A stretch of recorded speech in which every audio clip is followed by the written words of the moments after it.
이사야 42장 1절부터 4절까지 말씀을 오늘 아침에 함께 나누겠습니다. 이사야 42장 1절부터 4절까지 말씀입니다.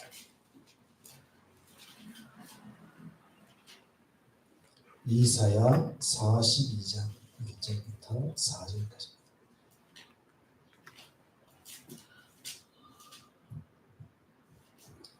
우리 다 같이 말씀을 큰 소리로 합독하도록 하겠습니다. 내가 붙드는 나의 종, 내 마음에 기뻐하는 자, 내가 악한 삶을 봐. 내가 나의 영을 그에게 주었은즉 그 영광의 정의를 베풀리라. 그는 외치지 아니하며 목소리를 높이지 아니하며 그 목소리를 내지 아니하며 상한 갈대를 끄지 아니하며 꺼져가는 깃불을 끄지 아니하며 신실로 정의를 시행할 것이며 그는 쇠하지 아니하며 낙담하지 아니하며 세상의 정의를 세우기에 성들이 그 교훈을 방망하리라. 아멘.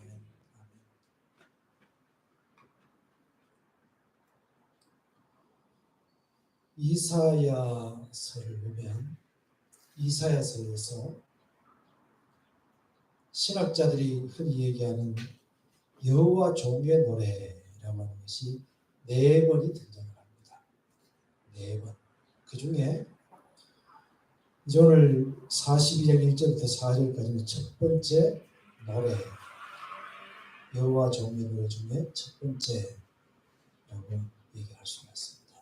그 특징적인 것은 그 부분이 이렇게 쓰여 있으니까 여러분들은 주보를 참조해서 보시고 또 전에 여러분들이 나눠진 그 성경 정리한 것도 여러분들이 조금 참조해서 보시면 좋겠습니다. 여호와의 종은 여기서 여호와의 종이라고 하는 존재는 전체 이스라엘 백성들과는 조금 구분시켜서 지칭하고 있는 분입니다.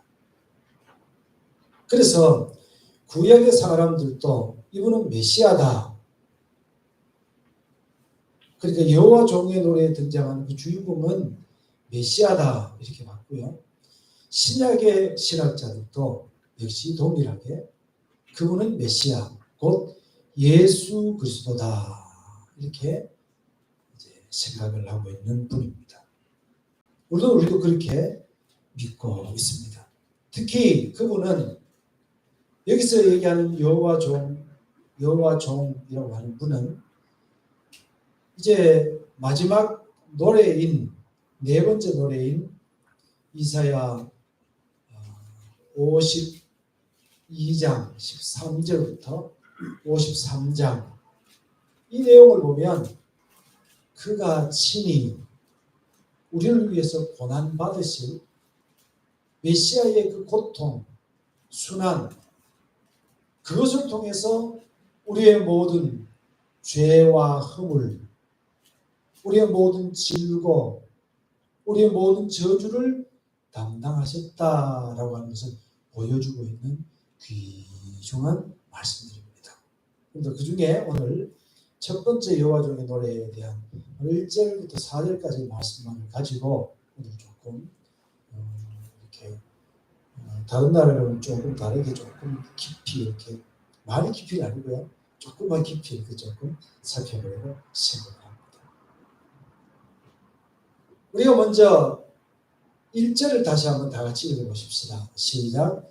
내가 붙드는 나의 종, 내 마음에 기뻐하는 자, 곧 내가 택한 사람을 보라. 내가 나의 영을 그에게 주었은지 그 이름의 정의를 베푸리라. 아멘. 아멘. 여기에서 첫 번째로 메시아에 대한 호칭이 나옵니다.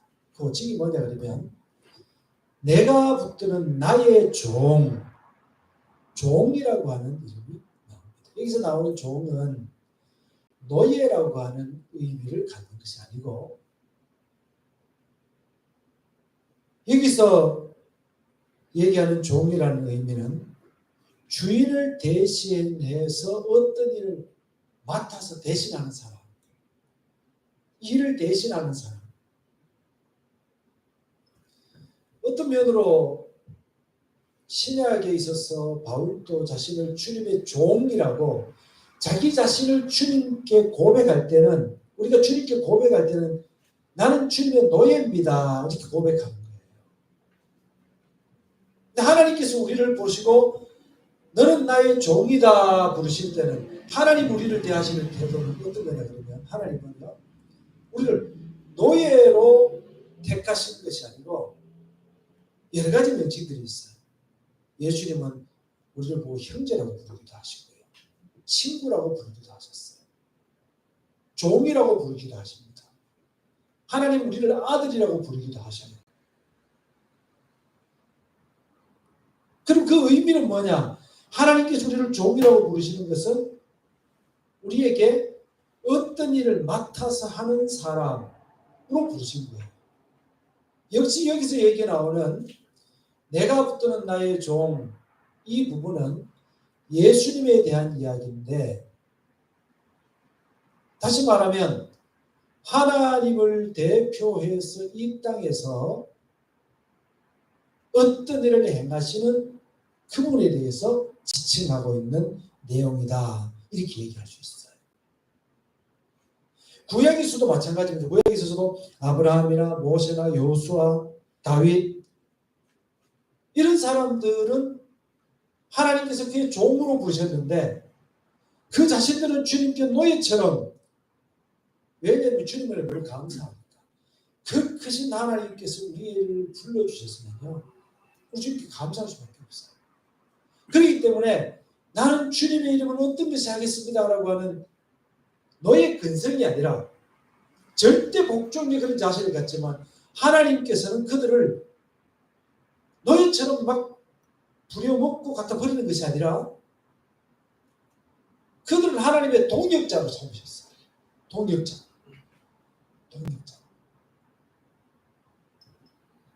신약에서도 마찬가지입니다. 바울, 야고보, 베드로, 유다, 요한 이런 사람들이 전부 다 자기 자신을 나는 주의 종이다 이렇게 표현했죠. 성경에서. 그런데 그들의 모든 주의 종이라고 얘기할 때 그의 종이라는 얘기 속에는 늘 생각하는 것이 바로 주님이었습니다. 예수님께서도 하나님의 아들이신 예수님께서도 아버지의 그 명령에서는 복종하는 순종하는 그런 태도로 주님의 일을 대하셨다 하는 것을 염두에 두고 이 사람들은 전부 다 자기 자신에 대해서 종이라고 얘기를 해왔던 거예요.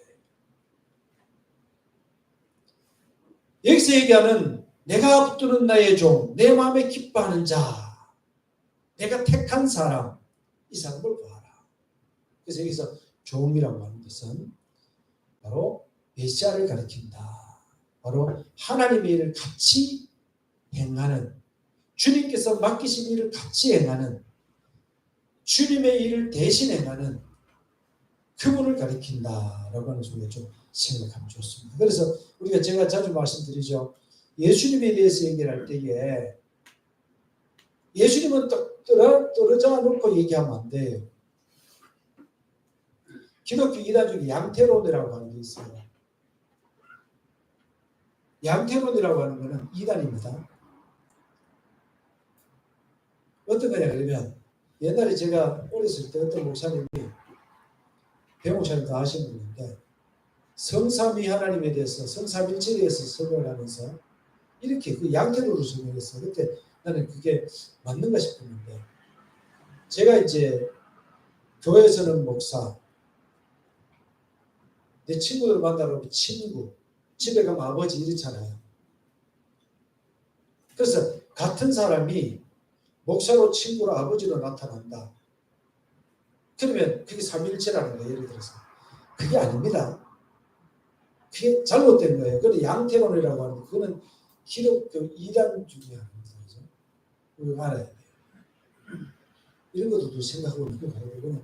함부로 설명한다고 그 앞에서 목사님들이 함부로 설명을 하면서 이해를 잘못해서 얘기하는 걸 갖다가 그 맞는가 하고 이렇게 넘어가면 안 돼요. 그러니까 이런 걸 다 알아두고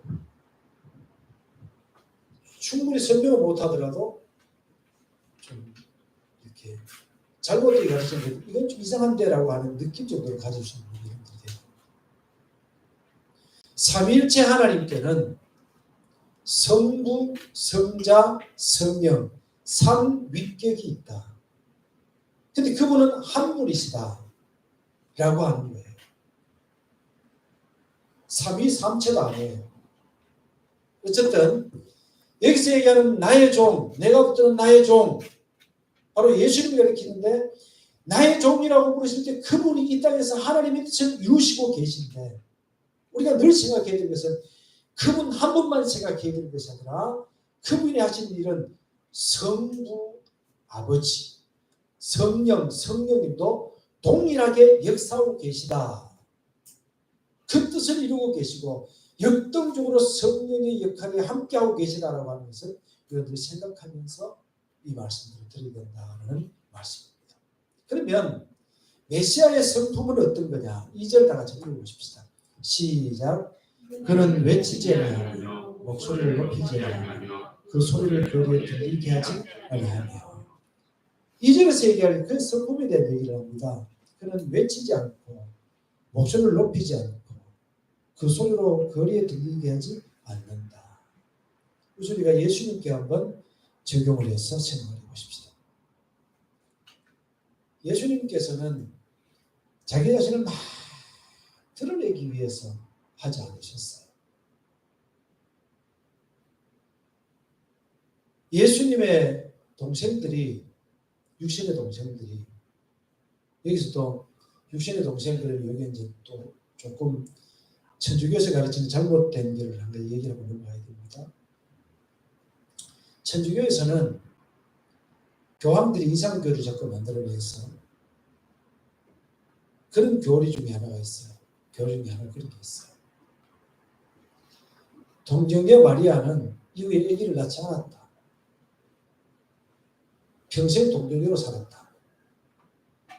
이렇게 하는 교리도 있어요. 잘못된 겁니다.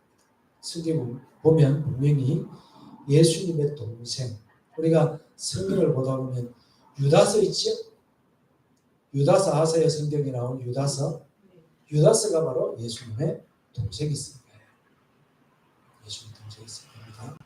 근데 거기서 보면 유다는 뭐라 그래요? 예수님의 동생이지만 예수 그리스도의 종, 자기 자신을 예수 그리스도의 종이라고 표현합니다.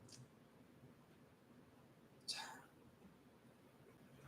그런데 예수님의 동생들이 예수님께 와가지고 이렇게 얘기하죠. 그때는 예수님의 형에 대해서 못 믿은 거예요. 형이 하는 일이 아주 가짜게 여겨진 거예요. 그래서 뭔 일을 하는 사람이 자기 자신을 다 드러내고 하는데 하나님 일 한다고 그러면서 자기 자신을 드러내고 하는데 왜 자신을 드러내지 않냐고. 그러면서 동생들이 그렇게 예수님에 대해서 얘기한 적이 있어요.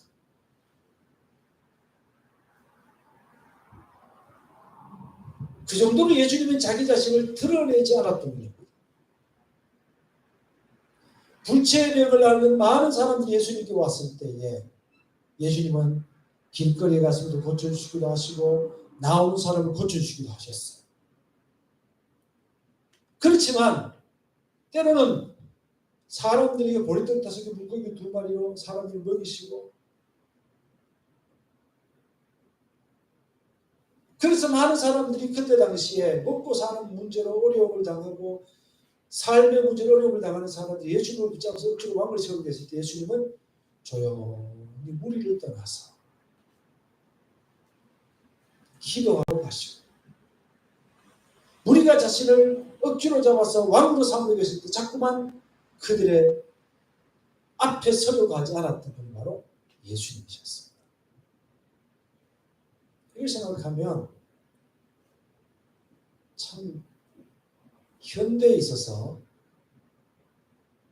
목회자들이 주님을 닮는다고 하는 것도 그런 모습이 되어야 되는 게 아니냐.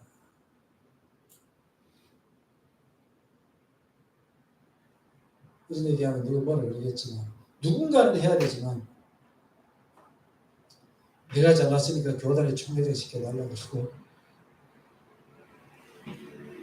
그런 것도 좀 문제가 좀 있는 것 같아요. 대통령 앞에 가가지고 무슨 상 하나 받으면 얘가 그걸 놓을 거 아니에요. 대통령 상 받을. 다른 여러 분야에서는 그렇게 할 수 있지만 주님을 믿어서 사역자에 대해서 목사가 되는 사람들은 사람들이 그를 붙잡아 높은 데 세우려고 그러면 낮아져요. 그런 게 아닌가 싶어서 제 혼자 생각이에요. 다른 분들은 또 그 나름대로 논리가 있겠죠. 근데 제가 볼 때는 그렇지 않느냐라고 하는 생각입니다. 다른 분들 생각도 맞겠죠. 예수님께서 사역하시던 지역 중에서 많은 시간들을 보내신 곳이 바로 갈릴리 지역이었습니다. 갈릴리 지역은 접경 지역이기 때문에 예수님 당시에는요, 역사적으로 보면 나라가 굉장히 불안한 시기였어요. 로마가 그 일대를 이제 차지하고 있었고, 그 다음에 마카비 왕조 얘기가 나오는데, 그건 나중에 제가 이제 열왕기하 끝에 가서 제가 말씀 한번 드릴 테니까. 하여튼, 이렇게, 로마의 세력이 들어왔지요. 이 사람들을 몰아내기 위해서 젤롯당, 그러니까 열심당원들도 있었어요. 반민족자들이 굉장히 많았어요. 반민족자가 아니라 로마 정부에 투항하는, 우리로 말한다면 테러리스트들 같은 사람들도 굉장히 많이 있었어요. 예수님의 제자 중에 한 명, 열심당원이 있었죠. 이름이 시몬이라고 좀 얘기해 주면 안 되겠어요? 예. 누구라고요? 예. 이제 제가 다시 한번 물을게요. 대답하세요. 예수님 제자 중에 열심당원이 있었죠. 이름이 시몬이죠. 여러분 참 잘하시네요. 열심당원 시몬. 제가 기억이 잘 안 나는데 이름이 시몬 그러시니까 시몬으로 생각해봤어요. 예수님 제자들 중에서도 열심당원이 있었어요. 열심당원은 요즘 우리로 말하면 곳곳에 테러를 일으켜서 우리 민족이 하나님 앞에 온전히 서야 된다. 그때 당시에 바리새인들, 사두개인들, 특히 바리새인들 같은 경우는 자신들의 어떤 하나님을 믿는 종교의 어떤 그런 부분만 건드리지 않으면 다른 민족이 그들을 지배하는 데 있어서 별로 그렇게 괜찮다 하는 정도였어요. 사두개파는 제사장 계급들이었는데 이 사람들은 로마의 정부의 어떤 보호 아래, 비호 아래 제사장직을 수행할 수 있었던 사람들. 바리새파하고는 조금 이렇게 반대되는. 그러니까 나라가 혼란 지경에 처해 있었습니다.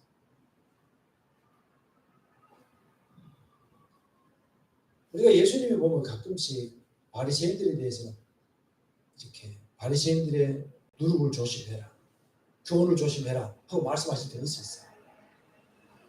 그런데 예수님이 직접 바리새인들을 찾아가가지고 너희들이 이룰 수 있느냐 하고 대적하신 적은 없습니다.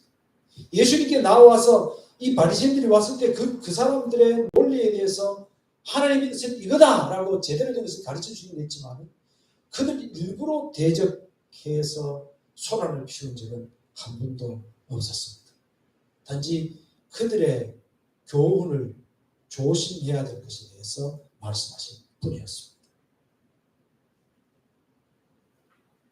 그래서 2절에서 그는 외치지 아니하며 목소리를 높이지 아니하며 그 소리를 거리에 들리게 하지 아니하며 마태복음 11장 29절 말씀 쪽에 보면 수고하고 28절 수고하고 무거운 짐자들아 다 내게로 오라 내가 너희를 쉬게 하리라. 29절에 보면 나는 마음이 겸손하고 온유하니 나의 멍에를 메고 내게 배우라. 주님은 온유하고 겸손하게 사역을 감당하셨던 거예요. 그렇다면 주님께서는 그냥 그렇게 조용하게 계셨느냐? 그렇지 않습니다. 우리 다 같이 3절을 다 같이 읽어보십시다. 시작. 상한 갈대를 꺾지 아니하며 꺼져가는 등불을 끄지 아니하며 진실로 정의를 시행할 것입니다. 메시아의 관심은, 예수님의 관심은 상한 갈대 꺾지 않고 꺼져가는 등불 끄지 않는, 오히려 그들의 생명을 연장시키는, 그리고 하나님의 환희의 날이 그들에게 다가오도록 주님께서 그 길로 인도하시는 길이었습니다. 상한 갈대는 어떤 생각이 드세요? 이제 가을이 다가오고 있지. 가을이 다가오면 바람이 쌀하게 불면 갈대들이, 그 무성이었던 갈대들이 마르게 되지. 점점 더 마르면 바람이 조금 세지면 갈대가 꺾여지는 거지. 갈대가 바람에 꺾여져 죽어가는 상태. 상한 갈대. 꺼져가는 등불을 끄지 않는다. 꺼져가는 등불 왜 꺼요? 꺼져가는 등불 왜 꺼져가요? 기름이 떨어졌어.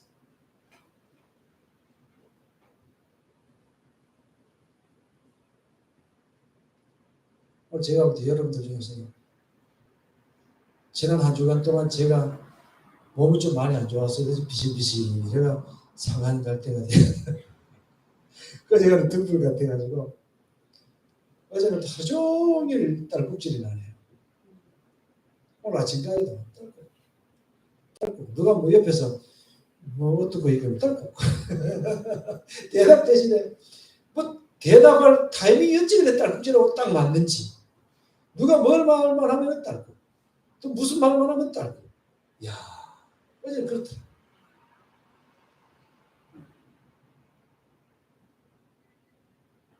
저 같으면 확 잘라버리고 뭘 심든지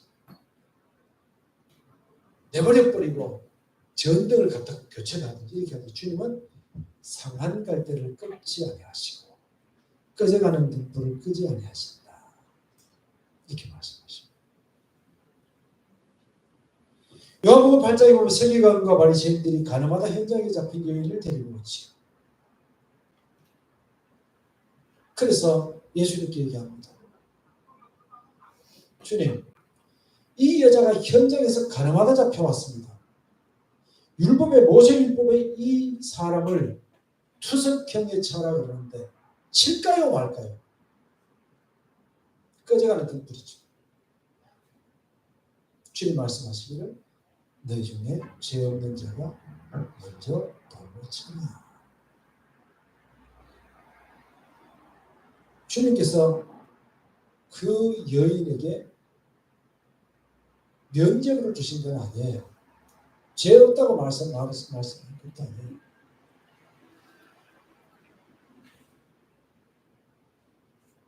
주님은 그의 생명을 하나님 앞에 세웁니다.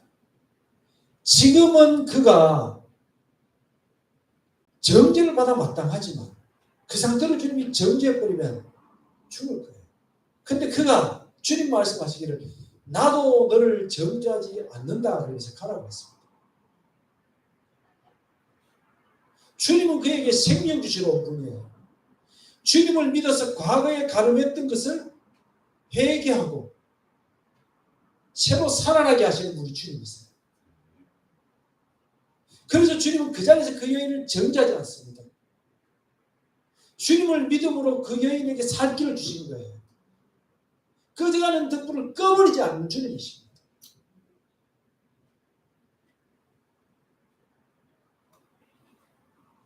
마태복음 11장 11절에 보면 건강한 자에게는 의원이 있을 때 없고 병든 자에게 있을 때 있느니라. 내가 의인을 부르러 온 것이 아니라 죄인을 부르러 왔노라. 이렇게 말씀하십니다. 죄인을 부르러 오셨다. 많은 사람이 아까운 생명을 자살로 마감하고 있습니다. 또 많은 사람이 이 세상에 자기의 생애를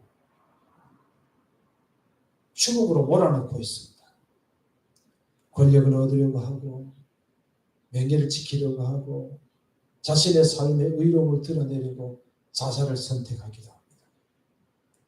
돈 때문에, 사랑 때문에, 인생의 허무함 때문에 자살하기도 합니다. 자살을 미화한 철학자들도 있습니다. 또 많은 사람들이 자기 자신을 중독으로 몰아넣습니다. 얼마 전에 어떤 사람들이 서울에 있는 어떤 아이들이 노는 클럽에 잠입해가지고 마약을 하는 광경을 봤대요.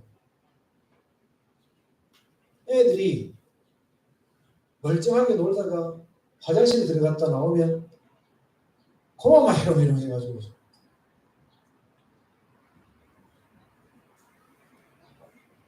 마약이 판을 칩니다. 얼마 전에 고등학생이 마약 판매상에 돼가지고 구속된 일도 있습니다. 마약, 알코올 중독, 게임 중독, 자기 자신을 자꾸 이렇게 큰데 자꾸 집어넣습니다. 자꾸 겨넣습니다. 자꾸 꺼져갑니다. 자꾸 상해갑니다. 그런데 우리가 알아야 될 것은 예수님은 이 세상에 힘든 사람들 때문에 오셨어요. 꺼져가는 갈대를 세워주기 위해서 오셨어요. 꺼져가는 등불에 기름을 공급해 주기 위해서 오셨어요. 주님은 그것 때문에 오셨습니다. 그것 때문에.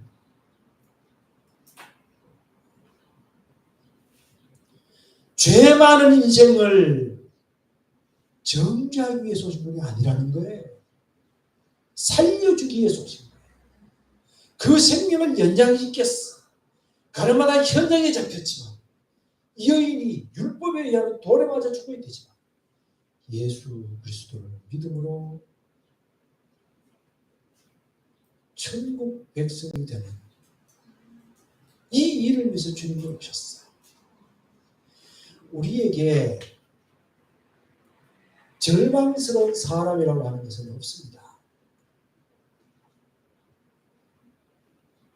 우리에게 수용 못할 사람들도 없습니다. 교회는요, 사람들이 봤을 때에 거지처럼 보이는 사람들도 와야 돼요. 목욕을 못해서 냄새나는 사람이 오면 여러분 어떻게 하면 다음부터 교회 안 간다. 냄새나서 못 있겠다. 그러고 가랍니까? 그 사람이 여자라면 예배 끝나고 난 다음에 데리고 목욕탕 좀 가주세요. 그 사람이 남자라면 남자들이 목욕탕 좀 가서 좀 씻겨주고 속옷도 좀 한 벌 사주고 그렇게 하는 게 맞아요. 주님 그러셨잖아요. 오리를 가고자 하는 자에게는 심리까지 무슨 말인지 아세요? 그때 당시에 로마 군인들이 전쟁터에 나가면서 집을 사람으로 강제로 집으면 너 오리 이거 미국 지고 가야 돼. 그러면은 심리까지도 저주라는 거예요. 오른뺨을 치면 왼뺨을 돌려야 되고 오른뺨은 무슨 손으로 쳐요? 오른쪽 귀때기는 무슨 손으로 쳐야 돼요? 왼손으로 쳐야 되죠. 왼손으로 치는 것은 그 사람을 굉장히 무시하는 처사예요. 그렇게 무시해도 오른뺨을 돌려드릴 수 있는 겉옷을 달라 하는 자에게 손을 주어라. 주님께서 우리에게 말씀하셨잖아요. 주님이 일을 행하셨잖아요. 왜 교회는 다 잘난 사람들만 와야 되냐? 그 교회 수준을 봐야 된다. 교회 수준에서요, 우리 교회에 만약에 전부 다 여러분들이 11조를 100만 원씩 할 수 있는 성도들이 다 앉았다 그러면 저는요, 좋죠. 편안할 거 아니에요. 근데 교회는 그런 것이 아니에요. 그게 생명이 있는 교회가 아니라는 거예요. 많은 사람들을 만나봤는데 어떤 교회는요, 수준이 너무 높아가지고 수준 높은 사람들끼리만 우리는 뭐 사람 바깥에 가지도 않지만 사람 꼭 모임을 해요. 늘 보고 그 사람들끼리.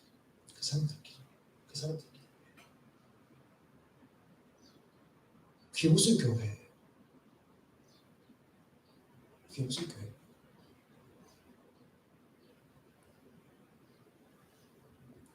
주님은 이 땅에 그 누구라도 환영합니다. 여러분이 막 지쳐가지고 교회 와도 주님 여러분 안아주세요. 너무 피곤해서 교회 주무시더라도 교회 와야 돼. 와서 주무시면 돼. 주님은 다 이해하세요.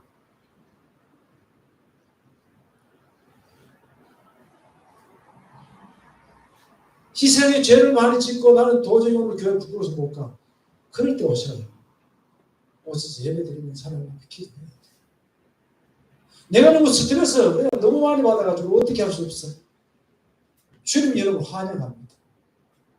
주님께서 눈물 쏟고 기도하세요. 하나님께서 그 일을 해결해 주실 겁니다. 주님이 우리에게 지혜를 주실 겁니다. 주님은 그것을 위해서 우리를 부르신 거예요.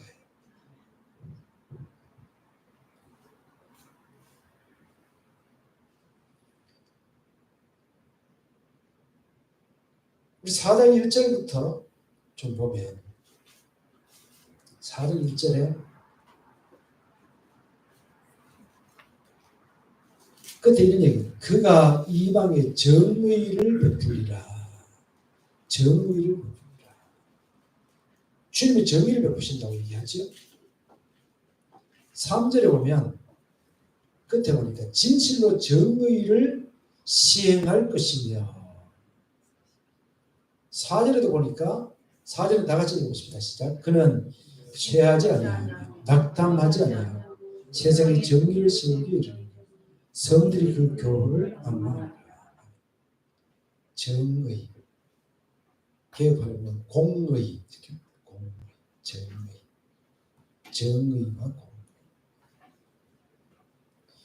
1절부터 4절까지 공의, 정의라는 말이 3번이나 반복되어 있습니다. 정의 또는 공의는 하나님의 속성 중에 하나입니다. 하나님은 공의에서 벗어나게 활동하신 적은 한 번도 없으신 분입니다. 그래서 그렇기 때문에 하나님은 늘 공의를 베푸신 분이시기 때문에 메시아를 보내셔서 그 메시아도 공의, 정의를 반드시 이루신 겁니다.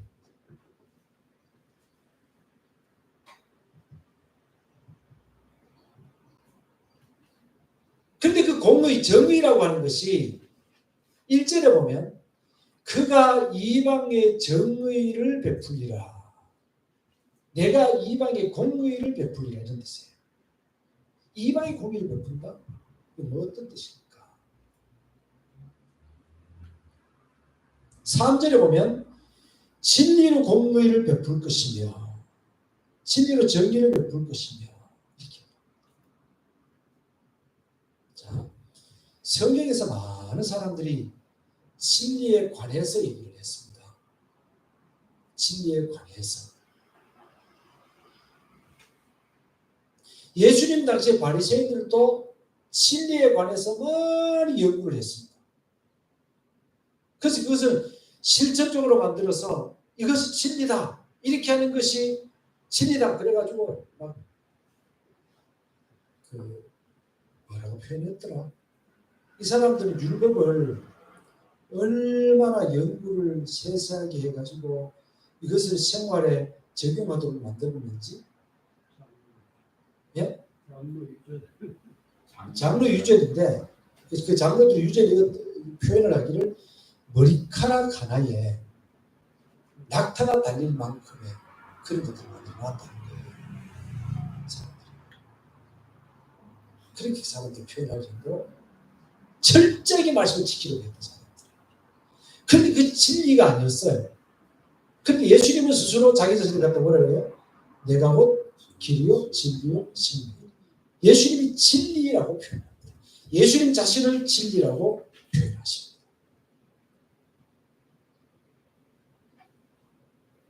진리에 대한 탐구와 진리는 다른 거죠.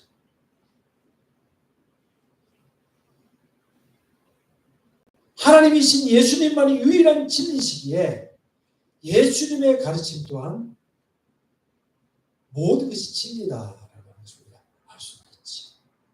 그래서 신구약의 핵심은 바로 예수님이십니다. 그분이 진리신 것입니다. 4절에 또 얘기하기를 세상에 공의를 세우기에 이르리니 세상에 정의를 세우기에 이르리니. 그럼 하나님의 공의, 정의라고 하는 건 뭘까요?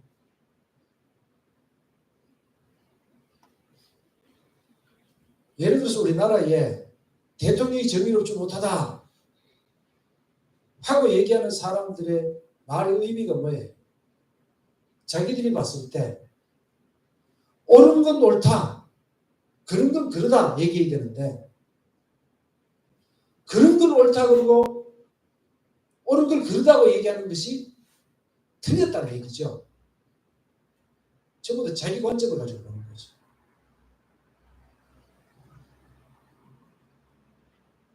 그럼 하나님 보실 때 옳은 건 뭘까요? 우리가 그 창세기 말씀을 보면 하나님께서 천지를 창조하시고 전에 말씀드렸습니다. 하나님 보시기에 좋았더라 이렇게 표현하죠. 좋았더라는 말 속에는 구약에서 좋았다는 말 속에는 뭐가 포함되어 있냐 그러면 옳다는 의미가 포함되어 있는 거예요. 하나님 보시기에 옳았더라. 하나님께서 말씀하신 대로 됐다. 이겁니다. 하나님이 말씀하신 대로 됐다. 그게 정의이고 그것이 공의인 거예요.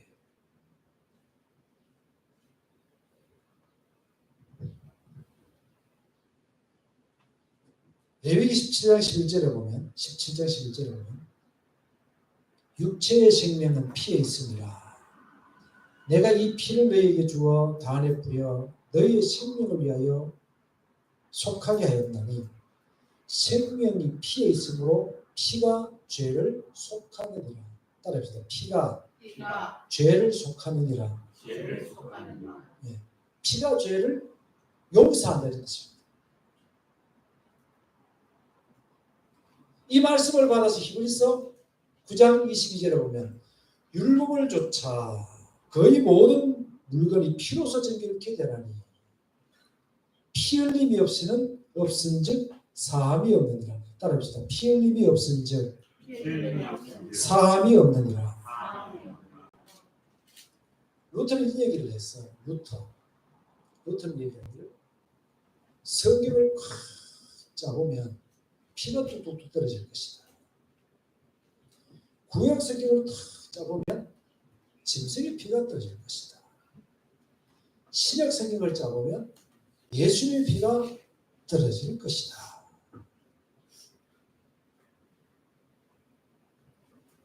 구약의 짐승의 피는 신약, 즉 예수님의 피를 상징하는 것입니다. 구약 성경은 예수의 보혈에 잠겨 있는 것과 마찬가지입니다.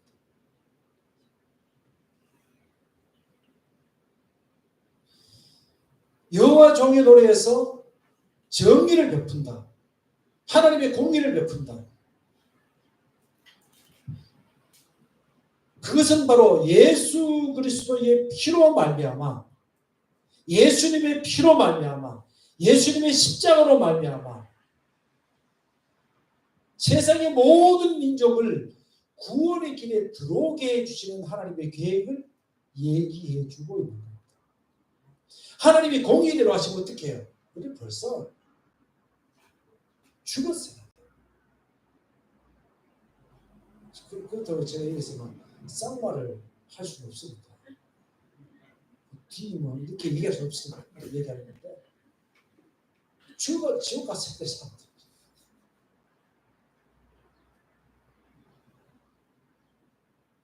그런데 예수님께서 우리가 지옥 가야 될 하나님의, 그것이 하나님의 정의이지만, 우리를 지옥 보낼 수 없는 그 하나님의 그 안타까운 사랑 때문에 예수님이 십자가에 돌아가심으로 그 정의를 이루어 주신 거예요. 충족시켜 주신 거예요. 충족시켜 주신 거예요. 예수님의 피가 우리를 충족시켜 주신 것이다.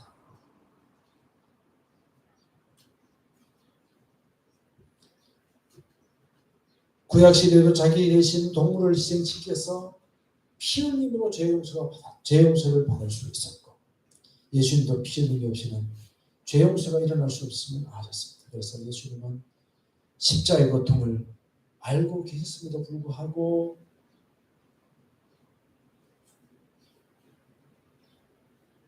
예수님이 십자가를 지셨습니다.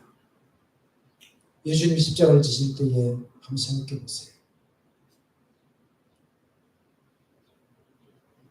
자신을 믿고 따르던 사람들이 절망하고, 예수님이 사람들 앞에서 당해야 될 그 수모, 아버지로부터 버림당하는 절망감, 예수님 얼마나 고통스러웠을까요? 그러나 그 십자가 말이, 피 흘린 말이 하나님의 공의를 이루고 우리를 구원하신 유일한 길인 것을 아셨기 때문에 주님은 그 길을 외면하실 수가 없었던 겁니다. 그런데 4절에 이런 얘기가 있어요. 그는 쇠하지 아니하며 낙담하지 아니하고, 아멘. 우리 따라합시다. 그는 쇠하지 아니하며 낙담하지 아니하고, 아멘. 주님 시대에서 봅시다. 나를 움직이고 시스템을 구축할 위치에 있는 정치인들은 군중들이 따라다니는 예수님을 주목하고 있습니다. 왜 주목하고 있어요? 혹시나 그가 반란자가 될까? 그래서 로마에서 파송된 총독, 분봉왕, 헤롯 같은 사람들도 예수님을 주목하고 있습니다. 특히 예수님은 유다 자손이잖아요. 그죠? 이스라엘의 왕은 유다 자손이었잖아요. 다윗이 우손이었잖아요. 그죠? 또 사람들이 예수님을 갖다가 다윗의 자손이야 어떻게 얘기했잖아요.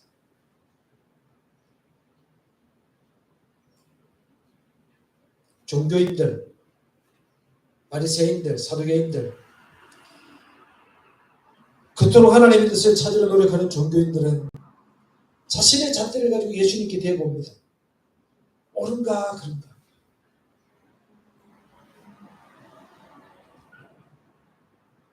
예수님을 따라다니는 제자들은 어땠을까요? 예수님의 추종자들은 어땠을까요? 예수님을 추종하지만 여전히 예수님을 이해하지 못합니다. 베드로까지도 이해하지 못합니다. 그래서 마태복음 16장에 보면 예수님께서 가이사랴 빌립보 지방에서 베드로의 신앙 고백을 받고 난 다음 십자가에 달려 돌아가실 것에 대해서 말씀하십니까? 뭐라 그래요?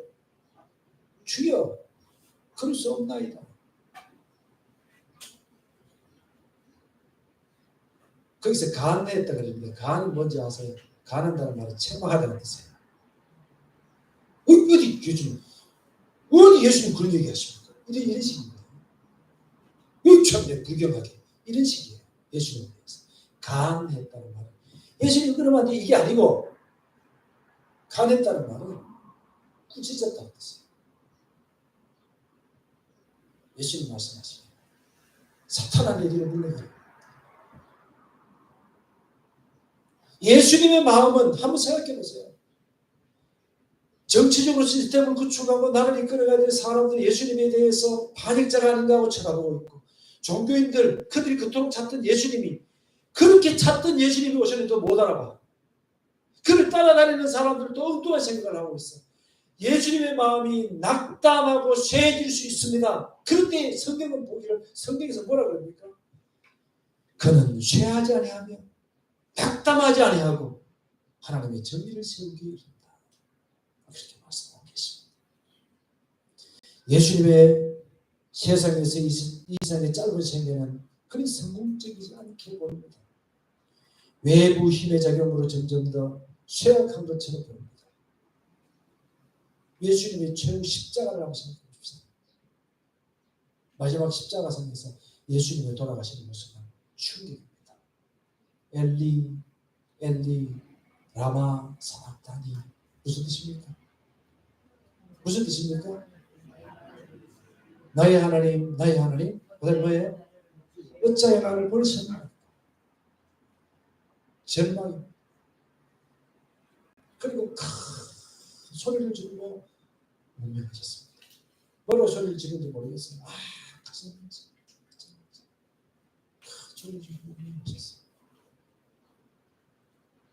이 세상 사람들이 봤을 때는 그는 쇠하였고 그는 낙담한 상태.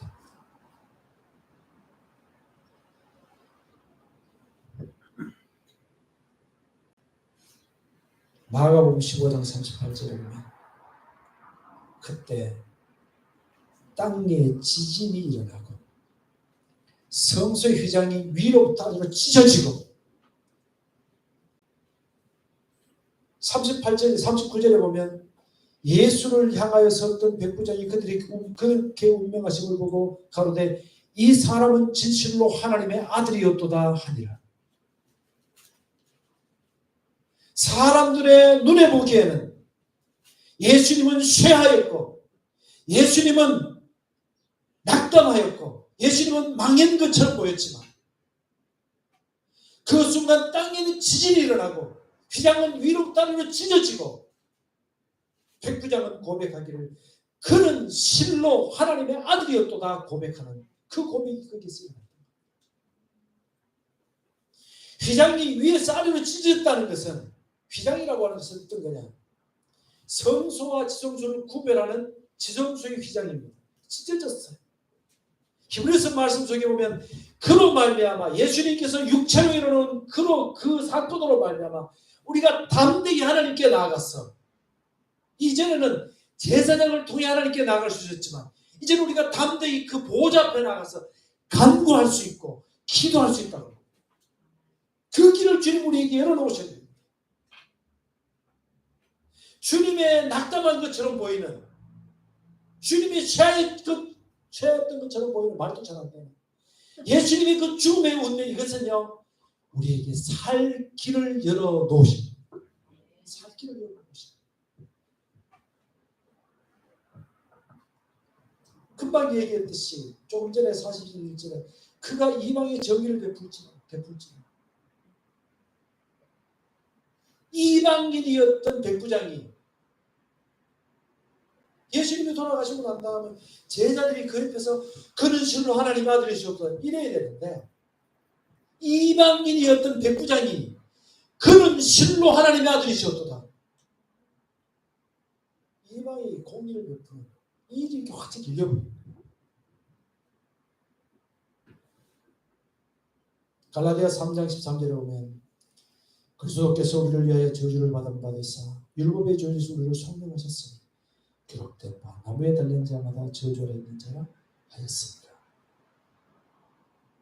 따라해 봅시다. 그리스도께서 나를 위하여 저주를 받은 바 되사 율법의 저주에서 나를 속량하셨으니 기록된 바 나무에 달린 자마다 저주 아래 있는 자라 하였습니다. 그의 몸으로 하나님의 공의를 다 충족시킨 겁니다. 그는 쇠하지 않고 낙담하지 아니하고 하나님의 공의를 세우셨습니다. 예수님은 스스로가 쇠하여 가는 듯 보였지만 그것은 생명의 길이요 쇠하여 가는 당신과 나에게 생명을 공급하는 길이었습니다. 답답합니까? 소망이 없습니까? 예수님과 관계없이 뭔 일을 하면 좀 풀리는 것 같은데 예수님을 믿는 믿음으로 조금 하려면 좀 잘 안 될 때가 있습니까?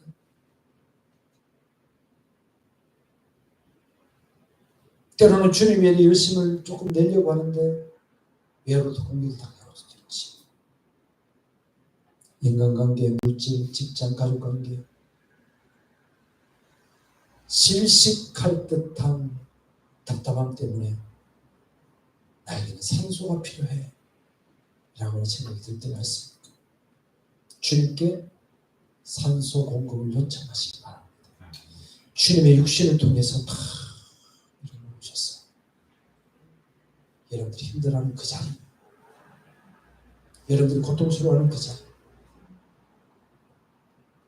그 자리에 바로 주님을 만나는 길.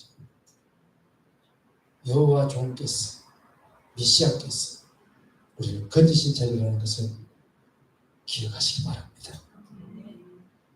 주님은 여러분들에게 대해서 쇠하기도 낙담하기도 아니하시고 여러분들을 통해 하나님의 거룩하신 예수님의 대속하심을 드러내실 것입니다. 성령께서 그렇게 여러분들에게 성부와 성자의 생명을 공급해 주실 것입니다.